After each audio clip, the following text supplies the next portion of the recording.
हो जीवन जन्म लाहो कि न ले हो जीवन जन्म लाहो कि न ले हो जीवन जन्म लाहो कि न ले हो।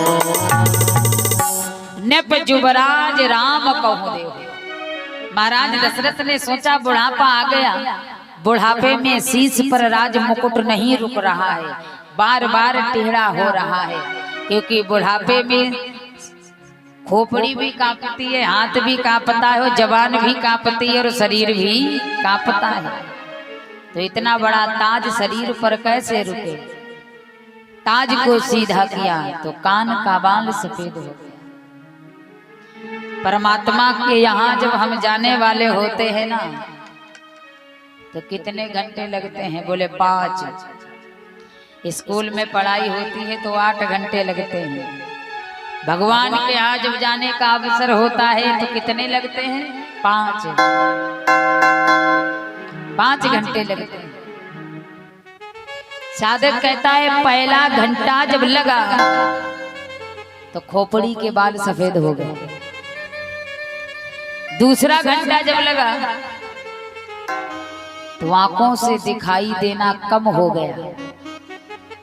तीसरा घंटा लगा, कानों से सुनाई देना कम हो गया। चौथा घंटा लगा,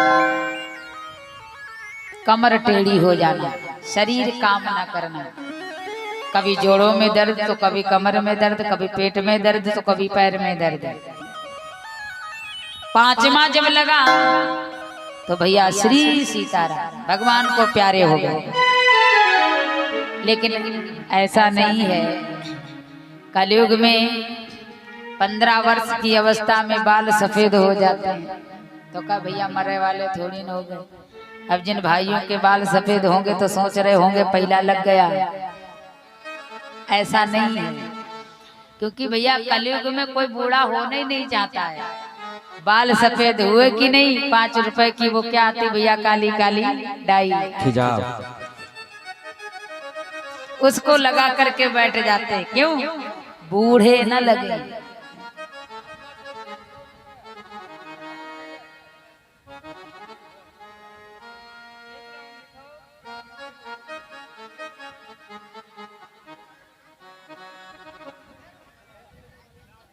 दान दे रहे कि बोरा लौट रहे? 2-4 इनकी तरह दान वाले आ जाए तो हो गई कथा।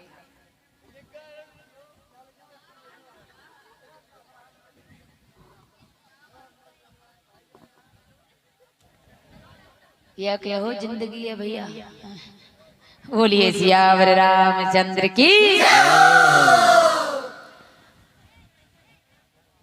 शांति व्यवस्था बना करके रखें। तो कलयुग में अगर आंखों से धीरे धीरे दिखाई देना भी बंद हो जाए तो तुरंत जाते हैं डॉक्टर के पास, भैया रोशनी कम हो गई, जरा 2 आंख दे दो। डॉक्टर क्या करता, बढ़िया जांच वाच करके चश्मा बना के दे देता, बोले चढ़ा लो कान पर, बढ़िया दिखेगा। तीसरा जब कानों से सुनाई देना बंद हो जाते हैं तो फिर डॉक्टर के पास चले जाओ, बढ़िया हो मशीन दे देते हैं, कान में लगा के बैठ जाओ, बढ़िया सुनाई देगा। कलयुग में सब साधन बनाए हैं भगवान ने, बनाए कि नहीं? यहाँ तक भैया जिनके घुटने काम न करें डॉक्टर के यहाँ वो भी नकली मिल जाते हैं, कोई कमी नहीं है। तो ये मत सोच लेना कि दिखाई देना बंद हो गया तो अब हम जाने वाले हो गए, तुम जाने की तैयारी करने लगो। पर तुलसीदास जी महाराज कहते हैं कि जब कान का बाल सफेद हो जाए तो ताज त्याग देना चाहिए। जैसे राजा दशरथ ने राजपाट को त्यागा, वैसे जिस प्राणी का कान का बाल सफेद हो जाए तो घर की जिम्मेदारियों को त्याग देना चाहिए। जिसके पुत्र बड़े हो जाएं, लायक हो जाएं, तो माँ बाप का धर्म बनता है घर की जिम्मेदारियों का बोझ बालकों पर सौंप देना चाहिए। और जब जिम्मेदारियां हट जाती है तो जीवन स्वतंत्र हो जाता है, और जीवन जब स्वतंत्र होता है तो परमात्मा का भजन करने में बड़ा आनंद आता है। पर बुढ़ापे में और ज्यादा जिम्मेदारियां ले लेंगे। कहीं खेती में घाटा हो रहा है तब चिल्लाना शुरू, व्यापार में घाटा होता है। क्यों भैया? जो बूढ़े लोग होते हैं ना, शरीर में जितनी ताकत होती है सब जवानी पे आकर इकट्ठी हो जाती है। तो बुढ़ापे में घर की जिम्मेदारियों को त्याग देना चाहिए। परमात्मा की कथा हम आपको सिखाती है। एक बुढ़ापा ही ऐसा है जहाँ जाकर के हम भगवान का भजन कर सकते हैं।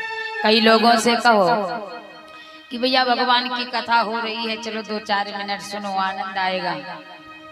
तो भैया लोग जवाब देते हैं कथा तो बूढ़े लोगों के लिए होती है। माला फेरें बूढ़े, भजन करें बूढ़े, तीर्थ करें बूढ़े, कथा सुने बूढ़े। बोले हम बूढ़े हो जाएंगे तो हम भी करेंगे। क्या भरोसा है कि तुम बूढ़े होगे या नहीं होगे? कोई भरोसा? क्योंकि बचपन सबको मिलता है, जवानी कुछ को मिलती है।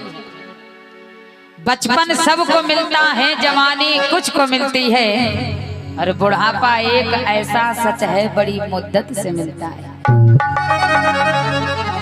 बुढ़ापा जो होता है ईश्वर की कृपा से मिलता है। इसलिए जो परमात्मा ने जीवन दिया है इसका जितनी जल्दी हो सके लाभ उठा ले। क्यों? जीवन खत्म हुआ तो जीने का ढंग आया, और जब सम्मा बुझ गई तो महफिल में रंग आया।